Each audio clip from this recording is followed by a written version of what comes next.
So yo, what's up mga kanonoy kong minamahal, mapagparang araw sa ating lahat. Alright, uh, magandang umaga sa mga subscribers ko, viewers ko. Yan, magandang umaga sa inyong lahat. Sa mga silent viewers ko dyan, magandang umaga. At sa mga kababayan ko abroad, alright, magandang umaga, magandang tanghali at magandang gabi sa inyong lahat dyan. Sana lahat tayo ay nasa mabuting kalagayan sa araw at gabi. Alright. Yan, mga kanonoy, kung nagtaka kayo na wala akong upload ilang araw, kasi may nangyari mga kanonoy. Pero bago ko umpisa na lahat, for today's vlog pala mga kanonoy, no? Balik tayo, naglako tayo kanina, no? So yun nga, hindi naubos. Yun,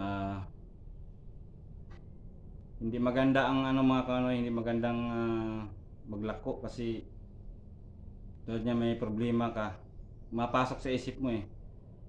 Nung pumasok sa isip mo, para kang magugulat ka na lang na nandiyan ka na sa gilid, ang motor mo nagpapagilid na. Minsan magugulat ka na lang, mayroon na palang kasalubong, mga ganon, hindi mo mapansin. Yan mga kanonoy, no, ilang araw hindi ako nakapag-vlog dahil sa nangyari, no, sa aming pamilya. Yan, so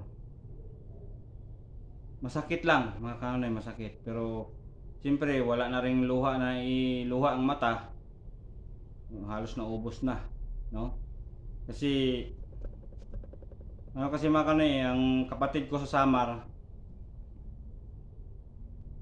ay nagtaliwan na. Yan, sakit man para sa amin kasi sa mga pangyayari pa lang mga kanonoy, masakit na eh. Yung namatay siya, yung taliwan na siya, masakit na. Kasi hindi namin alam na may sakit pala siyang ganoon, no? Hindi niya sinabi kasi may cellphone naman sila, hindi sila nagchat-chat na ganoon ang problema ni Wingwing, ni Juanito, ganoon ang problema niya. So, hindi namin alam. So, ang alam lang namin mga kanonoy, na ospital lang, simpleng ospital. Yun lang alam namin. At yun nga, operahan daw. Masakit lang mga kanonoy dahil sobrang hirap namin. Sa hirap namin mga kanonoy, wala kaming naibigay na pinansyal sa kanya. Kasi ang buong akala namin mga kanonoy ay simpleng opera lang. Hindi ko kasi baka ang inisip ko kasi mayroon lang katulad yan, mga namumuong dugo sa balat, yung mga cyst ba. Akala ko ganyan lang. Kaya sa operahan. Kasi opera din ang tawag niyan eh, nung hiwain ng balat mo tapos kunin na yung dugo na namumuo. Opera din yan. Hindi namin pala alam mga kanonoy na sa kulon pala yun ang sakit niya. Yung pasintabi sa mga kumakain, hindi makalabas ang kanyang dumi. Kaya kung hindi ako magkakamali, parang colon cancer, parang ganun. Mataba kasi siya mga kanonoy, malaki siyang tao. Mas malaki pa siguro sa akin, matangkad yun. Pero mas nakakatanda ako doon.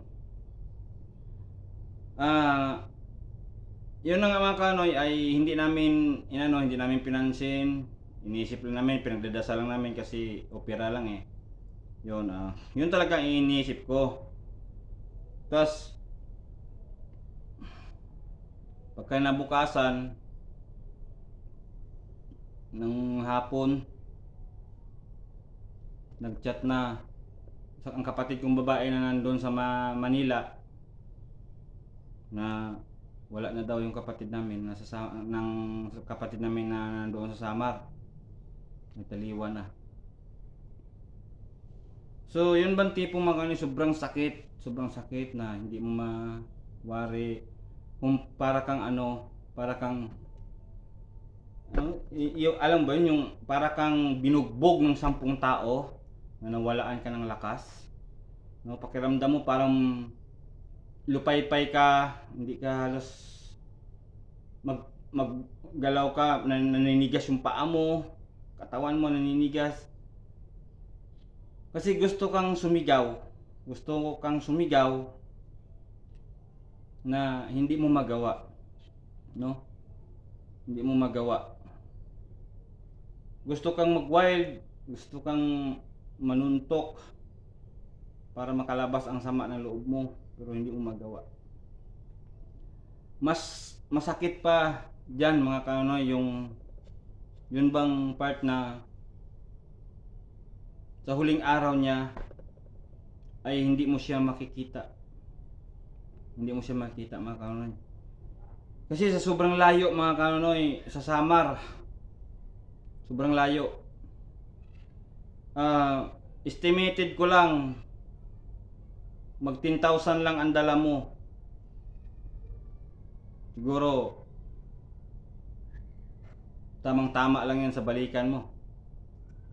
Sarili mo lang kain-kain. Wala na pang bigay doon. Mahiya naman tayo pumunta ron na hindi magbigay, no? Dapat pumunta ka ron, ang pera mo mga 20 mil, mga ganon. Napakalungkot mga kanoy, napakalungkot. Kasi yun nga ang dahilan, dahil hindi mo siya mayakap, walang pera, mahirap, sobrang hirap. Ayan, ang inaasahan na lang namin yung kapatid ko sa Manila, si Dailitlit. Ayan, Dailitlit, kung nanonood ka man sa video ito, kung makita mo to, sana makita mo to ngayon or bukas. Dahil ikaw na lang inaasahan namin, kasi ikaw ang nandyan sa Manila. Medyo ikaw yung medyo nakaluwag-luwag na buhay dyan.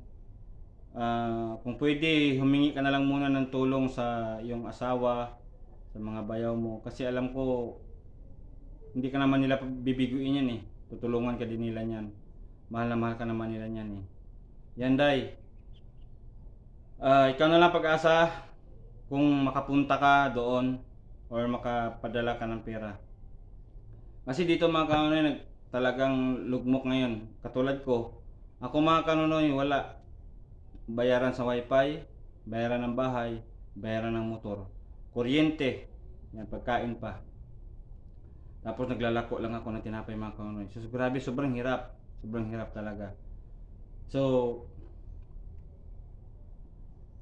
sa mga pamilya na naiwan ni Wingwing, sa inyo ate, hindi ko alam ang pangalan mo eh. Hindi ko alam ang pangalan mo, te. No? Kasi mga kanonoy, itong kapatid ko na ito, simulat na nag-asawa yan sa Samar. Simulat nag-asawa yan sa Samar mga kanonoy, isang bisis lang nakauwi sa bahay namin yan, mismo sa bahay namin. At siya lang mag-isa. Kasama niya boss niya, ang mga kasama niya sa trabaho.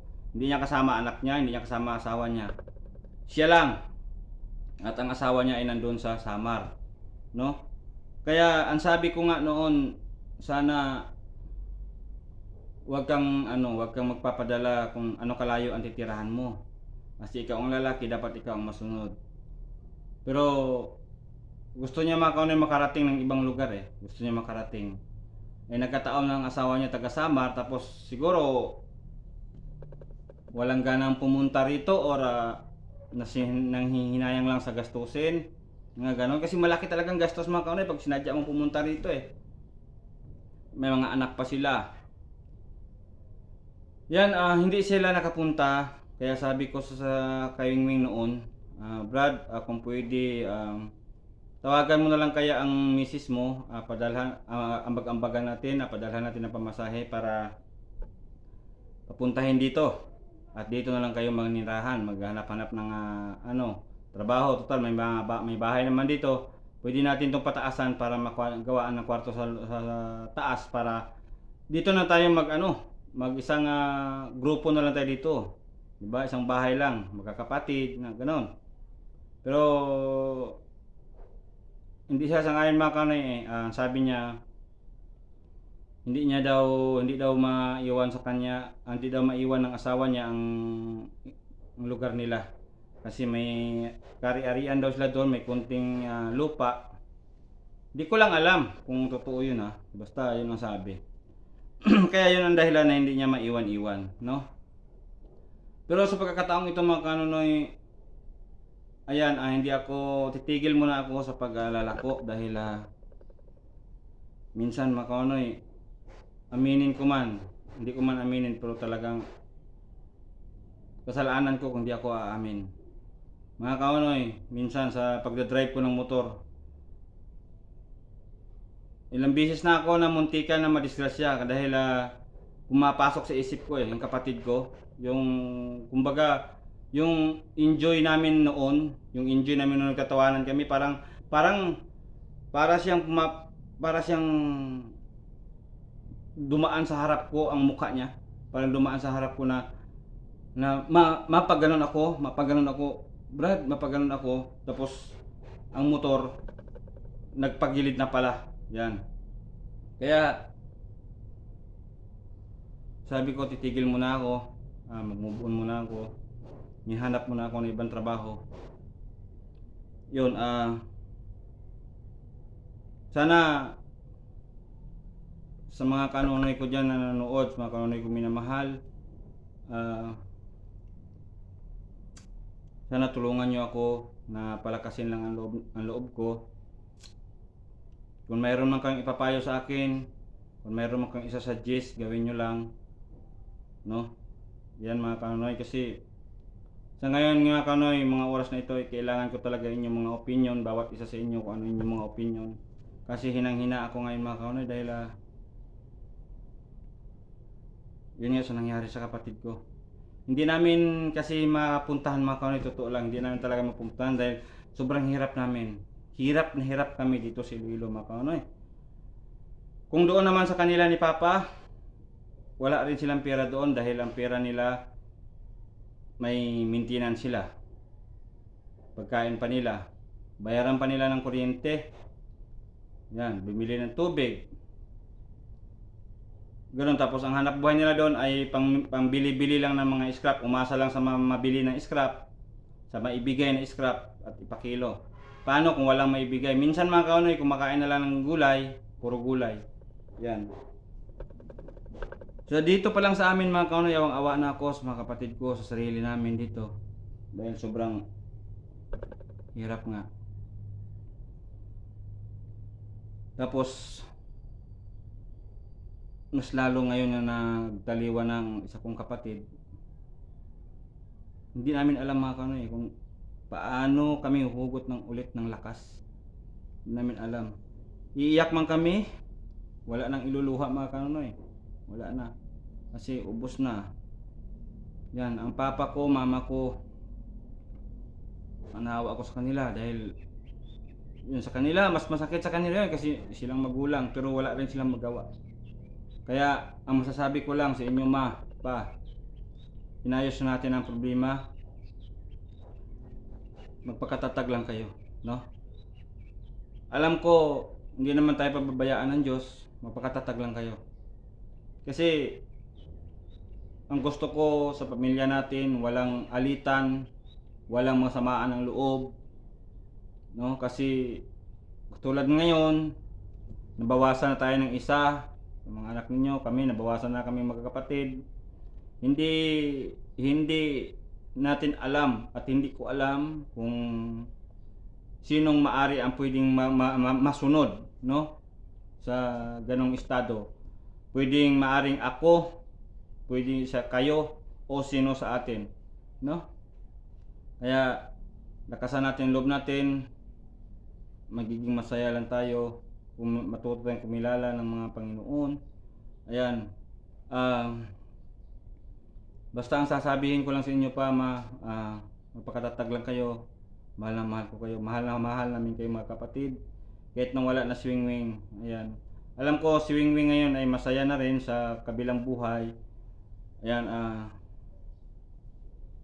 basta mga kaunoy, kung ako lang papiliin, mas gusto ko pang pumunta mga kaunoy. Gustong gusto ko pumunta ron. No? Gustong gusto ko pumunta ron. O gusto man magpadala na lang ng pera. Magpapadala kaso wala akong may ipapadala mga kaunoy kasi sobrang hirap. Hirap talaga. Sana naintindihan niyo ako mga kaunoy kong minamahal, no? I-suggest nyo sa akin kung ano bang pwedeng gawin. Kasi ang plano ko mga kaunoy, kahit isa na lang sa amin eh. Kahit may isa lang sa amin na pamilya na makarating doon, ay okay na. No? Okay na sana. Pero yun pa ang pag-isipan kasi ang kapatid ko doon sa Manila, siya lang ang medyo may kaya doon. Hindi naman siya mayaman mga kaunoy, kaso lang yung mga bayaw niya, mga abroad kasi, kaya hindi naman siguro masama na humingi ng tulong doon. Ayon lang sa kanilang maitulong din, no? Ayon lang sa kanilang maitulong din. Yan, si mga kaunoy, sobrang sakit talaga. Yung kapatid ko iba, hindi ko alam kung anong mangyayari. Iyak lahat. Masakit sa akin mga kaunoy kasi ano yan siya eh, pang-apat mula sa pangatlo siya sa akin. May matanda kami mga kapatid. Pangalawa ako, tapos may babae pa, tapos siya ang sunod. Yung mga bata pa siya mga kaunoy, yung mga nasa ano lang siya, age 37, 38, mga ganon. Yan. So, grabing sakit mga kaunoy. Hindi mo man lang masilayan ang huling hantungan niya, hindi mo lang masilayan ang huling gabi, ang mukha, no, hindi mo masilayan talaga. Kaya pasensya na kayo na hindi ako nakapag-vlog kasi yun nga, grabe yung sakit talaga, parang hindi ka makapokus. So sa ngayon mga kaunoy ay dito maghanap muna ako ng panibagong trabaho. Pahinga muna ako sa paglalako dahil parang pakiramdam ko madidisgrasya ako, no? Siguro hindi pa pinahintulutan ng Panginoon na madisgrasya ako kasi ilang beses naman ako na muntikan ako nangyari ng ganyan, no? Buti na lang siguro nilalayo pa ako ng Panginoon sa mga disgrasya, no? Yun mga kaunoy, yan pala sa mga bago lang sa aking channel, huwag niyong kalimutan mag-subscribe at pindutin ang notification bell para updated kayo sa mga video ko pang darating. Alright, alam ko mga kaunoy, nandiyan kayo magpapalakas sa aking loob. Tuloy natin to ang nasimula nating pagbablog. Yan, i-explain nyo lang sa akin, no? Yan mga kaunoy, ako ay naglalambing na sana patuloy niyong ikampanya sa inyong mga friend, sa inyong mga kakilala ang ating munting YouTube channel, na sa ganun mga kaunoy ay patuloy na uusad ito at sana darating ang araw na mamonetize na tayo, no? Hanggang dito na lang siguro mga kaunoy ang vlog ko, medyo mababa na. Ayan, bago ko itakip ang bidyong ito, yan sa mga kapatid ko, magtutulungan tayo.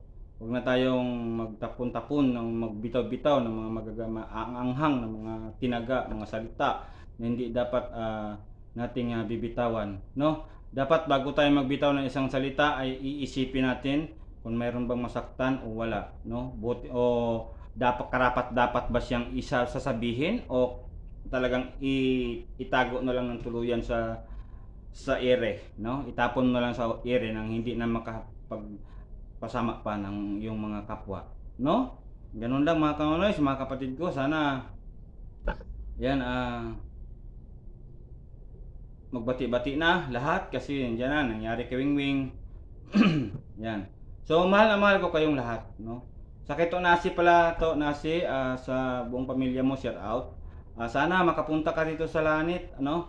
Sana makapunta ka dito para mag-usap tayo, no? Habang hindi pa libing ang ating kapatid nasa Samar, no? Ah, nandito pala kami mga kaunay sa Iloilo. Ang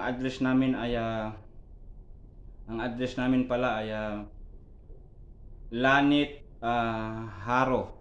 Lanit Haro, Iloilo City. Pero kung gusto niyo bumisita mga kaunay sa lugar namin, mag-PM na kayo sa akin at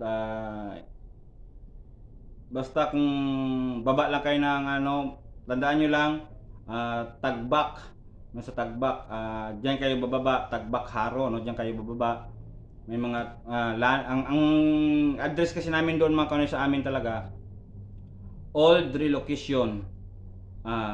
Old relocation, Lanet, Haro, Iloilo City. Yan, ganun mga kaunay yung address talaga, na complete address doon sa tinitirahan namin. Pagdating mo doon, maghanap ka na lang sa pangalan namin, si Brad. Basta tawagin mo lang Brad, kilala na doon. You know? At saka, yan, nandyan naman yung messenger ko. Mag-message na lang kayo kung sinong may gustong magtanong o sinong gustong payo, no? Diyan yung messenger ko, i-open nyo lang, Lito Ibisano or Lito Espinosa, no? I-PM nyo, i-search nyo lang dyan at makita nyo naman yan. Ayan, at sa number ko, may number naman ako siguro na bigay dyan. Ang number ko pala ay 0948-250-3562. Ulitin ko, 0948-250-3562. Alright? So ayan mga kaanoy, so hanggang dito na lang. Medyo mabahaba ang video natin. So I love you all. Never say goodbye. Tomorrow is another day. Bira Banat Lipad.